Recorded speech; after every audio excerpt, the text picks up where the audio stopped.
Hey everybody, Pastor Kenneth here. Listen, I have an interesting thought this morning for you. I was on a Facebook discussion recently. It was one of those things where someone posted a comment and then other people commented on it. And, it turns into a conversation, turns into almost a debate in the comment section. And the debate was over essentially how sure can you be that Jesus loves you? How sure can you be that there is hope in Jesus? Okay?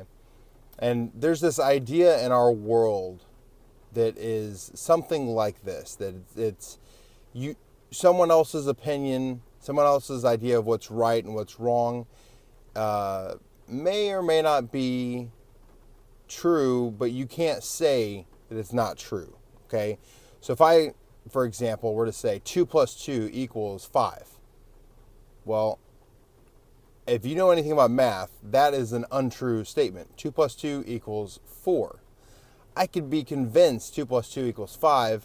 I could say, you are just an angry person and you are so close-minded to not believe that 2 plus 2 equals 5. That doesn't change the fact that 2 plus 2 doesn't equal 5. It equals 4. Somebody once said, do all roads lead to God? And here's the interesting thing. That question in itself seems legitimate. Okay, do all roads lead to God? I want you to ask this question of yourself. What do you have to do for God to accept you? What do you have to do in your life for God to say, okay, we're good. We're good. So this idea of I'm going to walk on this road, and at the end of the day, someday when it's all said and done, I'm going to end up, and God's going to be like, all right, I like you. I like you. You really earned this. Jesus said something interesting. He said, I am the way, the truth, and the life, and no one comes to the Father except through me. What did he mean by that? That question of, do all roads lead to God?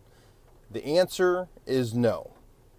But the answer is actually no roads lead to God. God came to us. Our walk with God is not marching on this road and hopefully at the end of the day we'll be accepted by God. God came to us first. We don't need a road to lead to God because God's already met us. He came to us through Jesus. Jesus met us.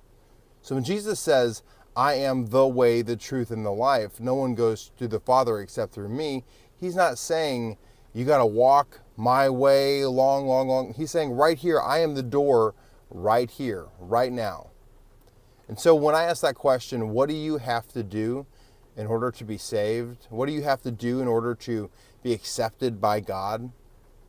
If you, in your mind, had this list of things that you had to do, or maybe you thought, well, you need to do more good things than you did bad things, or something on those lines, you know what that is? That's every other religion in the world. Every other religion says you got to earn your way to God. You got to do certain things in order for God to accept you. The Islamic faith, for example. Did you know that in the Islamic faith, there's no guarantee that God will accept you? I can't really imagine living my life like that.